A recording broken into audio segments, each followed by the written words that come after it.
ইসরায়েলের উপর ইরানের সাম্প্রতিক হামলা সত্ত্বেও একটি চুক্তিতে পৌঁছানোর বিষয়ে আশাবাদের কথা বললেন মার্কিন প্রেসিডেন্ট ডোনাল্ড ট্রাম্প। তিনি বলেছেন, ইরানের সঙ্গে একটি চুক্তি হলে তা মেনে নেওয়া ছাড়া ইসরায়েলের প্রধানমন্ত্রী নেতানিয়াহুর কোনো উপায় নেই।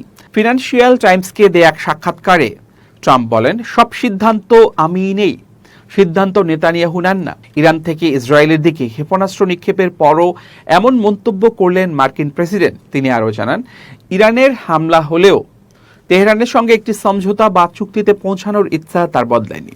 যুদ্ধবিরতি সত্ত্বেও রোববার লেবাননের রাজধানী বৈরুতে ব্যাপক হামলা চালায় ইসরায়েল। এর জবাবে ইসরায়েলের উত্তরাঞ্চলে মিসাইল ছুড়ে তেহরান। রোববার রাতে ইসরায়েলে হামলার পর ইরানের ইসলামী বিপ্লবী গার্ড এক বিবৃতিতে জানিয়েছে, তারা যুদ্ধবিরতির লঙ্ঘনকে আর সহ্য করবে না। এর অংশ হিসেবেই মিসাইল ছোড়া হয়েছে। ইরানের এ হামলার পর সোমবার পাল্টা হামলা চালিয়েছে ইসরায়েল। ইরানের বিভিন্ন গুরুত্বপূর্ণ শহরে বিস্ফোরণের শব্দ শোনা গেছে, তবে কোনো হতাহতের খবর পাওয়া যায়নি।